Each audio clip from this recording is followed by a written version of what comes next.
Hello students, आज हम start करने वाले हैं एक्सरसाइज 3.5 का क्वेश्चन नंबर 4, जिसमें हमारी 3.5 की वर्ड प्रॉब्लम्स हैं, जिनमें बच्चों को प्रॉब्लम होती है। और इसमें लगभग 5 क्वेश्चन हैं और पाँचों क्वेश्चन ही अच्छे क्वेश्चंस में माने जाते हैं, क्योंकि मैंने आपको टाइप वाइज करवाया था सारा का सारा वर्ड प्रॉब्लम्स में। तो उन वर्ड प्रॉब्लम्स में 5 में से सिर्फ 2 ही क्वेश्चन है, बाकी 3 क्वेश्चन ये अलग है। इन क्वेश्चंस को आप ध्यान से देखिएगा। क्वेश्चंस अच्छे होते हैं जो कि नॉर्मल बच्चे जिनमें अटकते हैं। इसलिए आज हम स्टार्ट करने वाले हैं 4th क्वेश्चन। इसमें हमारे 5 पार्ट है, पाँचों को इजीली समझेंगे। करते हैं फर्स्ट क्वेश्चन। फर्स्ट क्वेश्चन है हमारा, a part of monthly hostel charges is fixed and या सबसे पहले आपको जो मैंने टाइप वाइज में बताया था वो करिए कि फाइंड देखिए क्या करना है। आपको फाइंड करना है fix charge and the cost of food per day. मतलब फिक्स चार्ज आपको फाइंड करना है और पर डे का फूड का कॉस्ट कितना है वो फाइंड करना है। सबसे पहले आप इसी चीज़ को लेट कीजिए, तो let the fix charge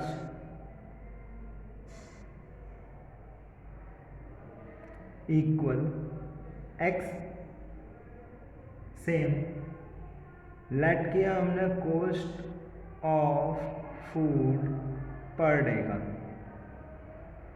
Y rupees. ये आपका वही क्वेश्चन है जिसमें फिक्स चार्ज वाले क्वेश्चंस मैंने पीछे भी करवाए थे, उसी टाइप का क्वेश्चन है। तो फिक्स चार्ज में मैंने आपको बताया था कि फिक्स चार्ज कभी भी चेंज नहीं होगा, तो वहाँ पर ये इस तरीके के क्वेश्चंस आएंगे। करते हैं सेकंड लाइन में। फर्स्ट लाइन में इतना खास कुछ लिखा नहीं हुआ।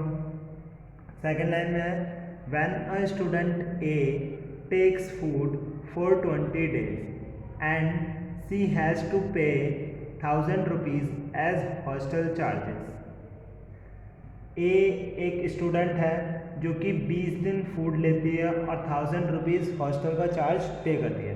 तो सीधा सा यहाँ पे फिक्स चार्ज जो है वो उसे पे करना ही पड़ेगा।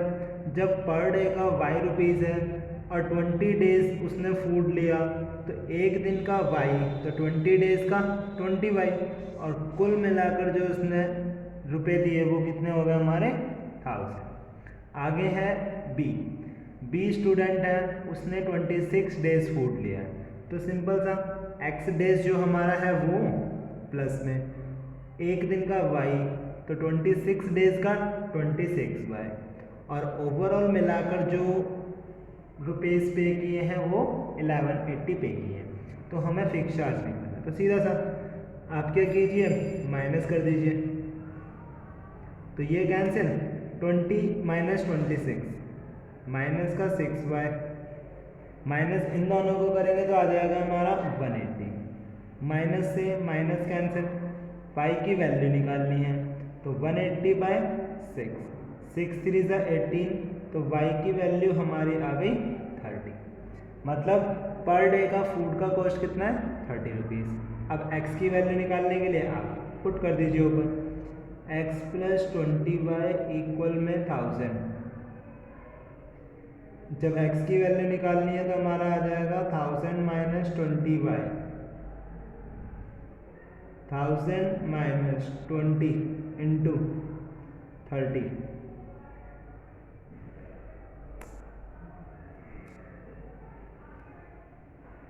ये एक बार बताया था, दोबारा आपका रह गया होगा। x प्लस 20y इक्वल 1000 में मैंने y की वैल्यू पुट करनी है, तो प्लस का 20y साइड चेंज करके माइनस का 20y, y की जगह पे मैंने 30 पुट किया है, जो y की वैल्यू हमारी आई है। तो 1000 माइनस 20 इंटू 30 600, दोनों को माइनस कर देंगे आ जाएगा 400। मतलब फिक्स चार्ज जो है वो हमारा 400 है। क्वेश्चन ईजी है, आपको समझ में आया होगा। सेकंड पार्ट फ्रैक्शन वाला क्वेश्चन है। फ्रैक्शन में मैंने आपको बता ही दिया था, न्यूमरेटर होता है, डिनोमिनेटर होता है, और इन्हीं दोनों को लेट किया जाता है। तो न्यूमरेटर मैंने मान लिया x, डिनोमिनेटर मैंने मान लिया y, तो फ्रैक्शन हमारा हो जाएगा x upon y. According to question हम बात करते हैं। क्वेश्चन में लिखा हुआ है, अब फ्रैक्शन बिकम्स 1/3। एक फ्रैक्शन की वैल्यू आएगी 1/3। 3। कब? जब न्यूमिनेटर में से एक सब्ट्रैक्ट करेंगे, मतलब डिनोमिनेटर का क्वेश्चन में कुछ भी नहीं बोला तो डिनोमिनेटर में हम कुछ भी नहीं करेंगे। तो हमारी वैल्यू है x अपॉन वाई, फ्रैक्शन जो है इसके न्यूमिनेटर में से 1 सब्ट्रैक्ट करना है। तो न्यूमिनेटर में से 1 सब्ट्रैक्ट करने पर हमारा आंसर आ रहा है 1/3 एंड 1/4 आएगा डिनोमिनेटर में 8 ऐड करने पर, जो क्वेश्चन में बोला गया। पर पहले हम इसे सॉल्व कर लेते हैं। तो 3 की मल्टीप्लाई x माइनस 1 से होगी 3x माइनस 3, y की 1 में होगी y। Second value x upon y हमारा फ्रैक्शन हो जाएगा और बोल रखा है डिनोमिनेटर में 8 ऐड करके, जो हमारा आंसर आएगा 1/4। फिर से क्रॉस मल्टीप्लाई कर देंगे, 4x equal y plus 8। First equation ये बन गई, सेकंड इक्वेशन ये बन गई। y की वैल्यू हमारे पास है 3x माइनस 3, हम यहाँ पर पुट कर देते हैं। तो 4x equal 3x minus 3 plus 8, plus का 3x साइड चेंज करके माइनस का 3x, minus 3 plus 8 5, 4x minus 3x x, तो x की वैल्यू हमारे पास आ गई 5। y की वैल्यू निकालनी है और y इक्वल हमारा क्या है 3x माइनस 3, तो 3 इंटू 5 माइनस 3, 3 5 सा 15 माइनस 3 इक्वल में 12। y की वैल्यू आ गई हमारे पास 12। तो ये दो क्वेश्चंस आपको उम्मीद है समझ में आया होगा, क्योंकि ये दोनों क्वेश्चंस आपके पीछे टाइप वाले क्वेश्चंस की तरह हैं। अब इन क्वेश्चंस पर आप फोकस कीजिएगा, क्योंकि ये तीनों ही तरह के क्वेश्चंस बिल्कुल अलग हैं। पढ़ते हैं क्या लिखा हुआ है। सबसे पहले लिखा हुआ है फाइंड करने में how many questions are there in the test, कि टेस्ट में कितने क्वेश्चंस थे। अब जब कोई भी टेस्ट हम करते हैं तो उस टेस्ट में हमारे कुछ क्वेश्चन सही भी करते हैं और कुछ क्वेश्चंस गलत भी करते हैं। तो यहाँ पर भी वही है कि सही आंसर होने पर कुछ मार्क्स मिलेंगे, गलत आंसर होने पर कुछ मार्क्स मिलेंगे। तो सबसे पहले लेट आप इन्हीं चीज़ों को कर लीजिए। मैंने माना कि राइट आंसर्स जो हमने किए हैं वो हैं हमारे x,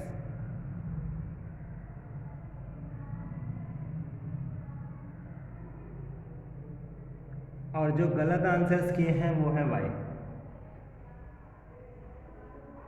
तो क्वेश्चन के अकॉर्डिंग अब हम चलते हैं। अब एक चीज़ मान लीजिए, जैसे आपको टेस्ट में मिलते हैं, मान लीजिए हर क्वेश्चन 2 नंबर का है और 10 क्वेश्चन है, आपके 10 के 10 सही हैं तो आपको मार्क्स मिलेंगे 20। मतलब अगर हमें टोटल मार्क्स निकालने हैं तो उसमें क्या करना पड़ेगा, नंबर ऑफ क्वेश्चंस की मल्टीप्लाई पर नंबर ऑफ क्वेश्चन से पर मार्क्स ऑफ क्वेश्चन से करनी पड़ेगी। मतलब एक क्वेश्चन जितने मार्क्स का है उसकी मल्टीप्लाई आपको टोटल नंबर ऑफ क्वेश्चन से करनी पड़ेगी, तब जाके मार्क्स आएंगे। तो सेम क्वेश्चन हमें यहाँ पे करना है।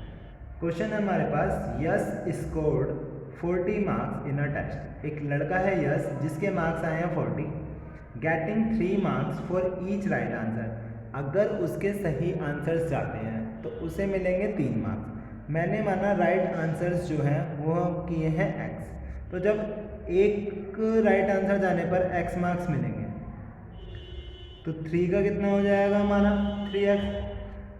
नंबर ऑफ आंसर्स हैं ये हमारे x, कि सही आंसर्स कितने किए मैंने x, और एक क्वेश्चन सही जाने पर 3 मार्क्स मिलते हैं तो हमारा हो जाएगा 3x। आगे बोल रखा है and losing 1 mark for each wrong answer. 1 marks काटा जाता है गलत आंसर होने पर, तो इसका मतलब होगा -y। मतलब नंबर्स कम होंगे, कम होने के लिए माइनस करते हैं। नंबर ऑफ क्वेश्चंस गलत गए मेरे y, गलत होने पर 1 मार्क्स करता है, तो 3x माइनस y इक्वल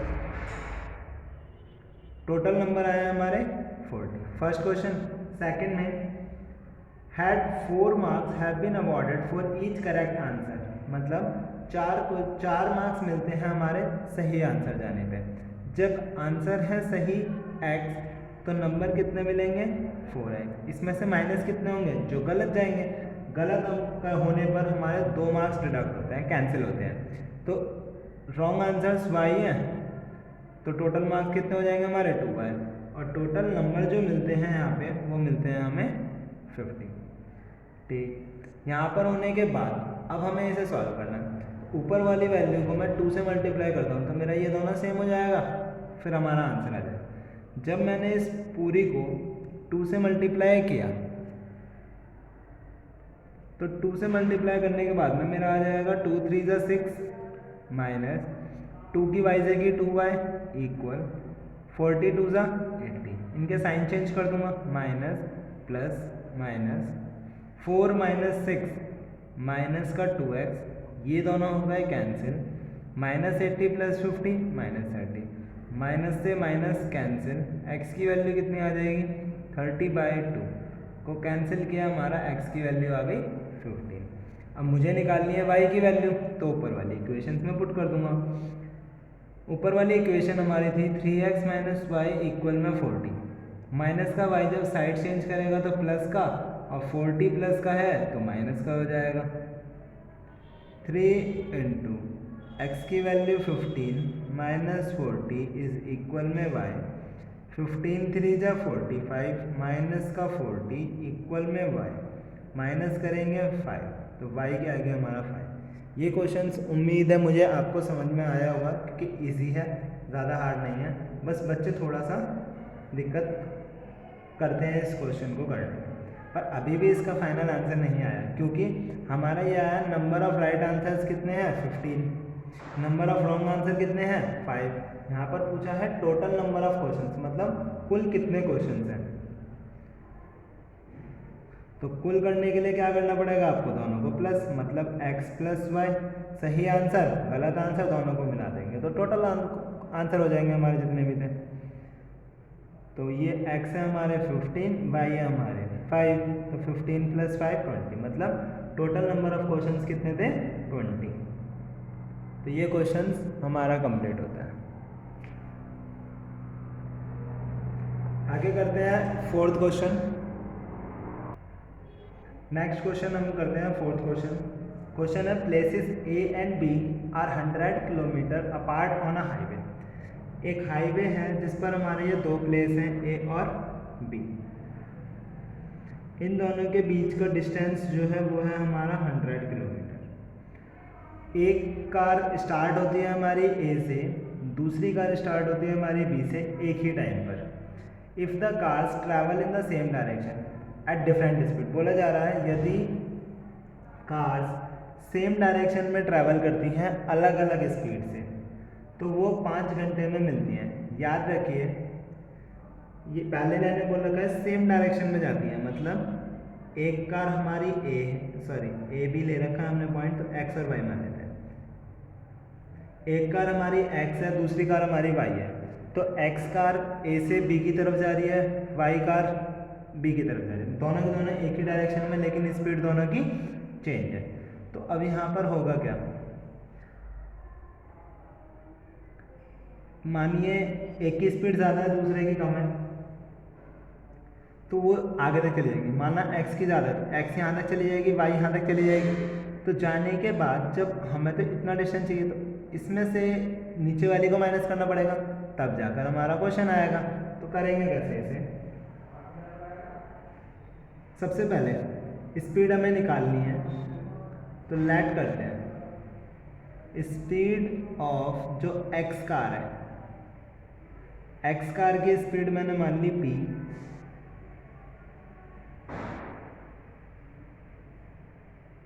और जो हमारी वाई कार है उसकी स्पीड मैंने मान ली q। ये हमारी हो गई दोनों कारों की स्पीड। अब अगर मुझे डिस्टेंस निकालना है कि p कार डिस्टेंस कवर्ड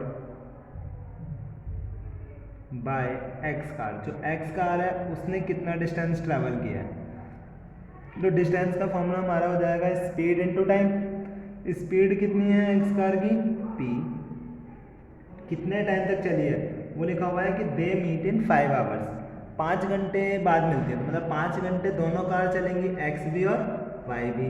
तो इसका मतलब 5 घंटे हमारा हो गया ये p इंटू 5, जो भी हमारा 5p आया है ये कवर करेगा distance. Same distance covered by y car जो है वो भी कुछ डिस्टेंस कवर करेगी, वो है हमारा q, 5 घंटे ये चलेगी, तो ये हो जाएगा हमारा 5Q। अब 5P और 5Q हमारे ये दो डिस्टेंस आ चुके हैं। 100 किलोमीटर का ओवरऑल डिस्टेंस है, ये भी हमारा डिस्टेंस है।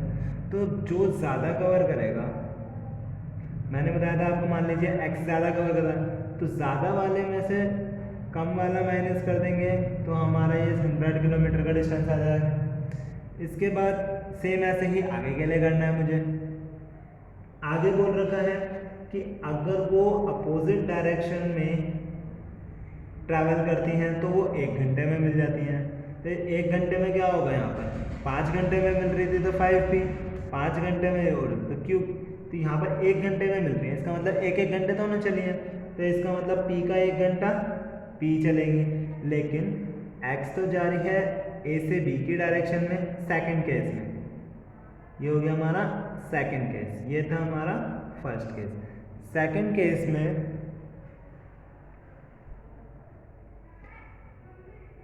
केस में हमारा होगा कि अपोजिट डायरेक्शन में जाएंगे, मतलब x तो A to B और y हमारा B to A तो जाएंगे। तो दोनों का डिस्टेंस क्या, मान लीजिए x ने यहाँ तक डिस्टेंस कवर किया A से और B से y ने किया यहाँ तक, तो ओवरऑल दोनों का सम करके 100 किलोमीटर का डिस्टेंस हो जाएगा। तो P ने जितना डिस्टेंस कवर किया, Q ने जितना डिस्टेंस कवर किया, वो भी कितना है हमारा 100। ये बात सिंपल सी है, क्लियर। अब मैं अगर इसकी मल्टीप्लाई 5 से कर दूँ तो 5Q मेरा बराबर हो जाएगा। यहाँ पर इस लाइन को लिख दीजिएगा 5, या मैं लिख देता हूँ multiply by 5 in equation P plus Q equal 100। जब 5 की मल्टीप्लाई करूँगा तो 5P plus 5Q equal 500। 5P minus 5Q equal 100। ये दोनों हो गए cancel. 5P plus 5P 10P, और ये दोनों को प्लस किया तो 600/10, 0 से 0 कैंसिल, तो P की वैल्यू हमारी कितनी आ गई 60।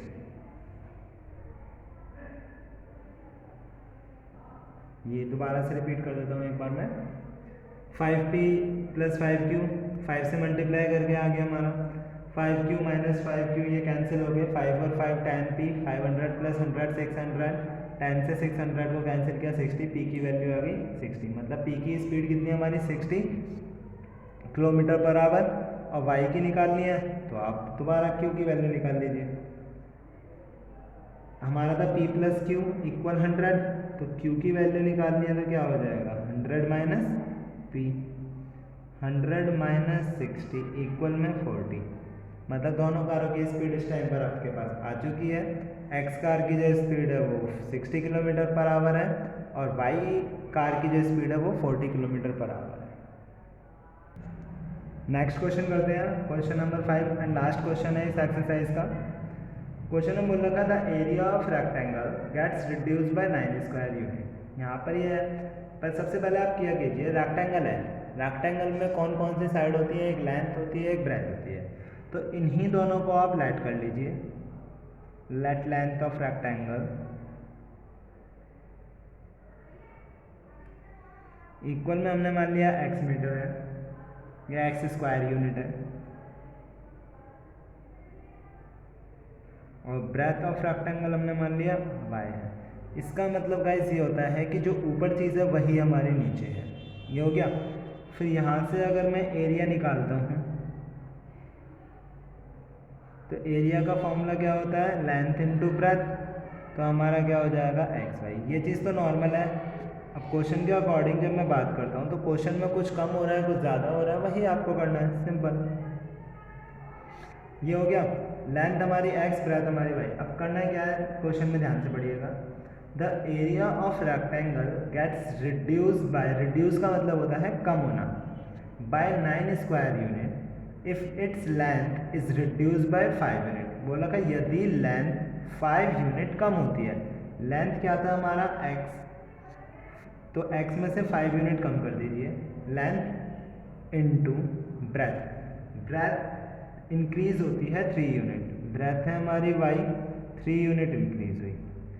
ओवरऑल जो हमारा एरिया है, एरिया कितना था एक्स वाई, तो इसमें कितने यूनिट कम हो रहा है, कम हो रहा है, कम होने में हमारा आ जाएगा यहाँ पर माइनस, तो 9 यूनिट का ओवरऑल होगा। इसे मल्टीप्लाई कर लेते हैं, तो x की y में मल्टीप्लाई होगी एक्स वाई, एक्स की 3 में मल्टीप्लाई होगी 3x, -5 की y में मल्टीप्लाई होगी -5, -15 इक्वल एक्स वाई -9। ये एक्स वाई से एक्स वाई कैंसिल हो गया, 3x - 5y हमारा ऐसे ही रहेगा इक्वल -9 + 15, 3x - 5y इक्वल में हो गया 6। ये हो गई हमारी फर्स्ट इक्वेशन। ठीक, आगे सेकंड इक्वेशन करते हैं। सेकंड इक्वेशन के लिए बोल रखा है if we increase the length by 3 unit, तो लेंथ को हमने माना था x, 3 यूनिट इंक्रीज कर दिया, मल्टीप्लाई ब्रेथ, ब्रेथ को बोला गया है 2 यूनिट इंक्रीज कर रहे हैं, तो ब्रेथ थी हमारी वाई 2 यूनिट इंक्रीज, अब दोनों इंक्रीज हुए तो एरिया भी इंक्रीज होगा, तो एरिया बोल रखा है 67 यूनिट इंक्रीज हो रहा है, तो एक्स वाई एरिया था 67 यूनिट इंक्रीज हो गया। तो डायमेंशन फाइंड करना है, मतलब एक्स और वाई की वैल्यू फाइंड करनी है। इसे भी सॉल्व करते हैं। एक्स की वाई से मल्टीप्लाई एक्स वाई, एक्स की 2 से मल्टीप्लाई 2x, 3 की वाई से मल्टीप्लाई 3y, 3 की 2 से मल्टीप्लाई 6, और ये एज इट इज़ हमारा यहाँ पर एक्स वाई से x y cancel, 2x + 3y equal 67 - 6 equal में 61। ये हो गई हमारी सेकंड इक्वेशन। फर्स्ट इक्वेशन थी हमारी 3x - 5y इक्वल में 6। ये हमारी थी फर्स्ट इक्वेशन जो थी।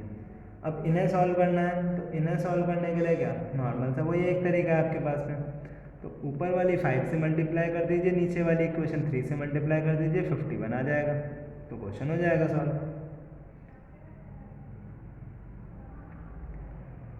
या फिर आप सब्स्टिट्यूशन मेथड से कर लीजिए, क्रॉस मल्टीप्लिकेशन, जिससे भी आपका मन करे। तो मैं 5 से मल्टीप्लाई करता हूँ फर्स्ट इक्वेशन को, तो 5 2 ज़ा 10x प्लस 5 3 ज़ा 15y, 5 से 61 की मल्टीप्लाई करता हूँ, तो 5 1 ज़ा 5, 5 6 ज़ा 30, नीचे 3 से 3 3 ज़ा 9x माइनस 3 5 ज़ा 15y इक्वल 3 6 ज़ा 18। ये दोनों हो गए हमारे कैंसिल, 10 + 9 19x इक्वल, दोनों को प्लस करेंगे आएगा 323, फिर 19 से इसे डिवाइड कर देंगे, तो हमारा आ जाएगा